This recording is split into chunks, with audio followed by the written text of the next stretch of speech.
উপস্থিত আমার প্রিয় আজকের এই অনুষ্ঠানের সভাপতি, উপস্থিত নেতৃবৃন্দ, অভিভাবকবৃন্দ এবং প্রিয় ছাত্রছাত্রীবৃন্দ, আসসালামু আলাইকুম।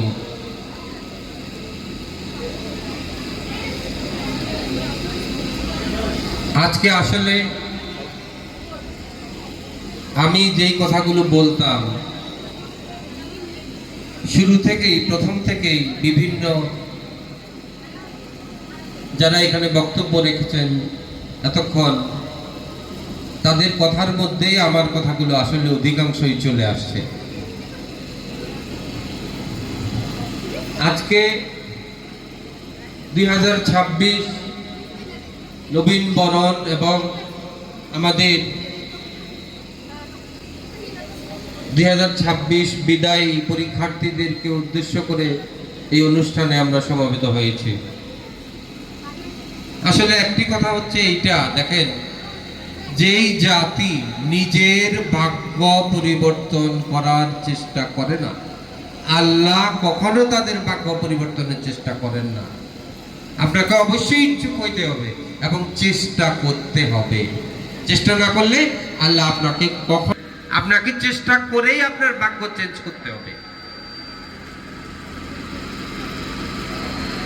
আমাদের আরেকটা বিষয় জানা দরকার, সেটা হচ্ছে আসলে শিক্ষা ছাড়া কোনো উন্নতি না, এবং সেটা টেকসই না। ঠিক আছে? যেমন ধরেন আমাদের অঞ্চলে, আমাদের এলাকায় এখন আমাদের অনেক অর্থনৈতিক উন্নয়ন হয়েছে না, কিন্তু এটা অত্যন্ত ভঙ্গুর, এটা টিকবে না। তার প্রমাণ আপনি দেখেন, যদি মিডল ইস্টের যুদ্ধটা আর একটু গাঢ় হয় তাহলে আমাদের অবস্থা কি হবে দেখেন তো। মানুষের গোশত মানুষ খাবে, চিন্তা করে দেখেন। যারা আমাদের ভাই বন্ধু ছেলে আত্মীয় স্বজন যারা মিডল ইস্টে আছে, বিদেশে আছে, তারা যদি দেশে এসে সবাই পড়ে তাহলে আমাদের কি হবে? আমাদের কি এই উন্নয়ন থাকবে নি? আচ্ছা, তারপর আপনারা যারা বিদেশে গেছেন বা যাচ্ছেন, কি কাজ করতেছেন? কেউ মনে কষ্ট নেবেন না, আমি কথাগুলো আমার একান্তই নিজেদের জন্য বলতেছি। আপনারা কি ওইখানে অফিসার র্যাঙ্কে কাজ করে আসছেন? কি কাজ করে আসছেন? আপনারা শ্রমিক হিসাবে কাজ করে আসছেন। আপনারা অফিসিয়ালি কোনো বড় র্যাঙ্কে বা কোনো অফিসার হিসাবে কাজ করেন নাই। ঠিক আছে? এটা কথা ঠিক না? আপনি পার্শ্ববর্তী আমাদের ভারতের লোকদের কথা দেখেন তো, তারা কিন্তু সবাই বস, সবাই কিন্তু অফিসার। ঠিক আছে? আপনি কি তাদের মতো অত সুযোগ সুবিধা পাইছেন, অত বেতন পাইছেন? আপনি বরং তাদের আন্ডারে, তাদের অধীনে চাকরি করেন নাই। বেশিরভাগ বাঙালি কি ওইখানে এইভাবে চাকরি করে না?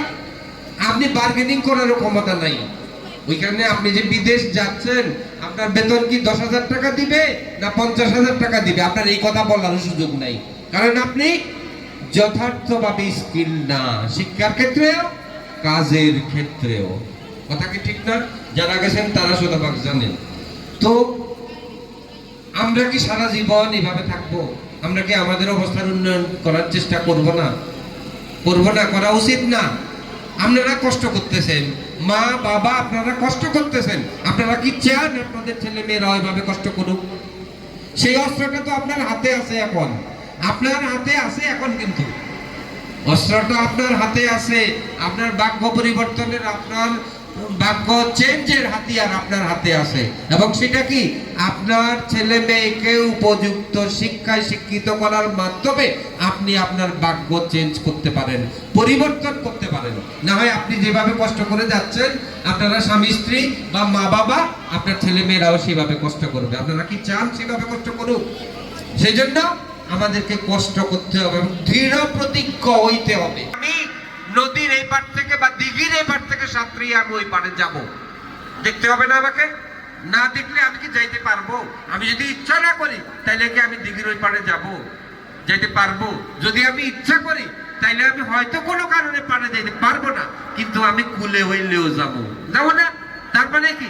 তার মানে আমার স্বপ্ন থাকতে হবে, গন্তব্য নির্ধারণ করতে হবে। স্বপ্ন কি? আমার ছেলেটা ডাক্তার হবে, আমার ছেলেটা ইঞ্জিনিয়ার হবে, আমার ছেলেটা পাইলট হবে, আমার ছেলেটা দেশের প্রধানমন্ত্রী হবে, আমার ছেলেটা ম্যাজিস্ট্রেট হবে, ইউনো হবে, পুলিশ অফিসার হবে। কি স্বপ্ন দেখতে কি দোষ আছে? দোষ আছে নাকি স্বপ্ন দেখতে? স্বপ্ন যদি না দেখেন তাইলে কিছু হবে না, কাইলে কিছু হবে না, কষ্ট কষ্টই থাকবে। এবং স্বপ্ন দেখে সে অনুযায়ী চলতে হবে, চেষ্টা করতে হবে, তাইলেই আমার অবস্থা পরিবর্তন হবে। মিডল ইস্ট থেকে আমরা পয়সা কামাই যে উন্নতি করছি, এটা কোনো উন্নতি না, একদিনেই এটা মুখ থুবড়ে পড়বে, যদি না আমার মধ্যে উপযুক্ত শিক্ষা না থাকে। ঠিক আছে?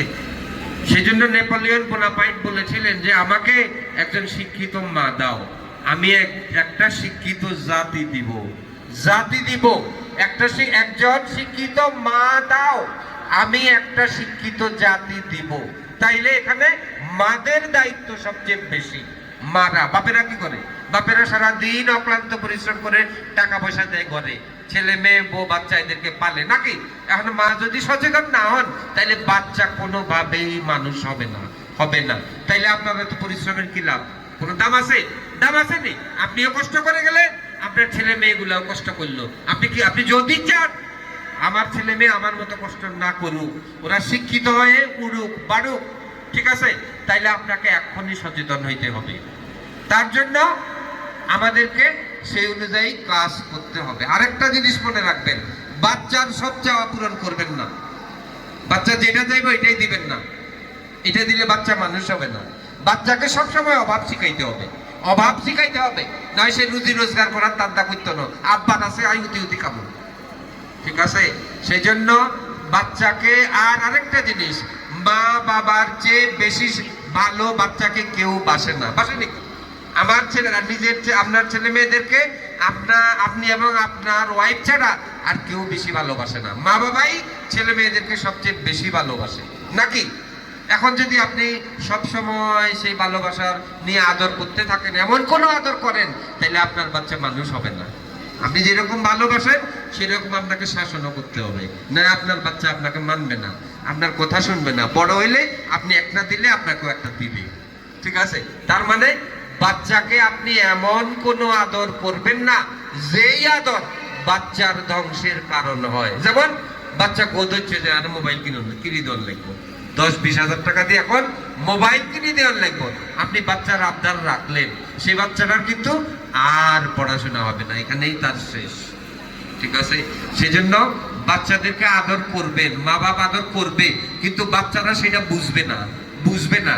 বুঝলে হাতে গেলে খেলবো। বাচ্চা যদি বুঝে আমার মা বাপ আমার প্রতি এত বেশি আদর, আমি যা কই তা হইব, ইয়ার যদি হাতে বুঝি যায়, হাতে আপনার আর আমলে নিত না। ঠিক আছে? আদর করবেন, বাচ্চা যেন বুঝতে না পারে আমাকে আদর করে না করে না।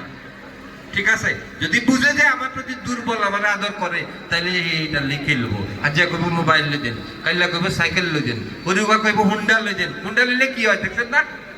হুন্ডা লই দেওয়ার পরে কি হয়তো দেখছেন, জীবনটাই শেষ পর্যন্ত চলে যায়, গেছে না? তো সেজন্য সবার আগে সচেতন হইতে হবে মাদেরকে। যদি নিজের এই দুঃখ, দৈন্য, কষ্ট, অভাব, অভিযোগ দূর করতে চান, তাইলে আপনি আপনার বাচ্চার পিছনে সময় দেন। মোবাইল নিজে টিপবেন না, নিজেও টিপবেন না, নিজে বাচ্চা, তাইলে বাচ্চা দেখবে, বাচ্চা শিখবে কিন্তু আপনার কাছ থেকে। আপনি যখন মোবাইল টিপবেন তখন আপনার বাচ্চাও চাবে ওই মোবাইল টিপতে। ঠিক আছে? সেই জন্য আগে মাদের প্রতি একেবারে করজোড়ে অনুরোধ, এটা করবেন না, এটা করলে আপনার বাচ্চা মানুষ হবে না, মানুষ হবে না। ঠিক আছে? তা আপনার মতো তারা আরো বেশি কষ্ট করে যাবে। আর সামনে যেই সময় আসতেছে, শিক্ষা ছাড়া কেউই বাঁচতে পারবে না, কোনোভাবেই না, কোনোভাবেই না। আর আমাদের জনসংখ্যার অর্ধেক হচ্ছে মেয়ে। মেয়েরাও যদি আমাদের সাথে সমভাবে শিক্ষা দীক্ষায় আগায় না যেতে পারে, তাইলে আমরা জাতি হিসাবে কোনো দিন অগ্রসর হইতে পারবো না। আর আপনি দেখেন, মেয়ে বলে আপনি তাদেরকে অবহেলা করেন। দেখেন, আমাদের দেশের প্রধানমন্ত্রী মেয়ে ছিল, আমাদের দেশের বিরোধী দলীয় নেত্রী মেয়ে ছিল, বর্তমান ভারতের যে প্রেসিডেন্ট তিনিও কিন্তু মেয়ে, এবং খুব নিচু শ্রেণী থেকে উঠে আসছেন। ভারতের যে বর্তমান প্রেসিডেন্ট ঠিক আছে, মেয়ে হয়েছে দেখে অবহেলা করার কিচ্ছু নাই। আর বর্তমান দেখেন ইরান ইসরায়েল যুদ্ধে, আমেরিকা যুদ্ধে এই যে যুদ্ধ প্লেন গুলা চালাচ্ছে যে সবগুলা মেয়ে মেয়ে মেয়েরও না, মেয়ে বলে তাকে অবহেলা করবেন না।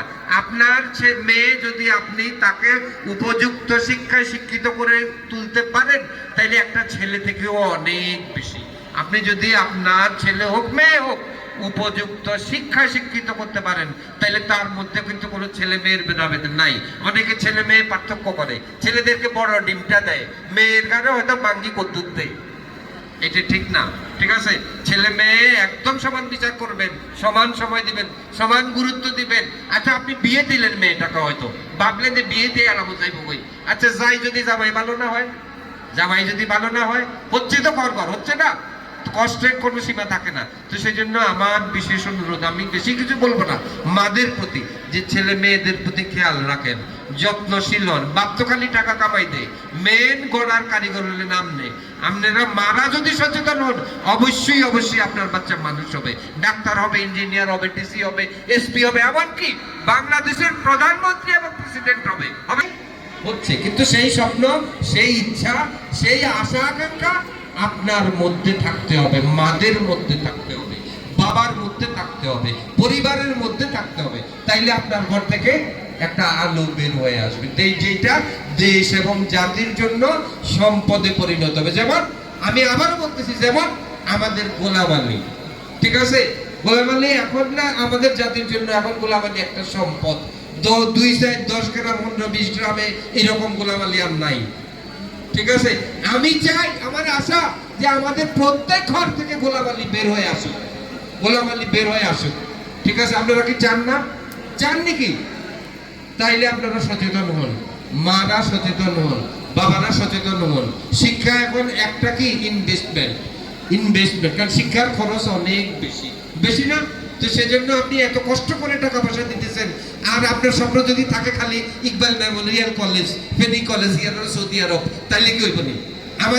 আমাদের এলাকার শিক্ষার এখন ট্রেন্ড যেটা, প্রথা যেটা, সেটা হয়ে গেছে এইরকম পড়াশোনার দৌড়, ইকবাল মেমোরিয়াল কলেজ আর নলে ফেনী কলেজ।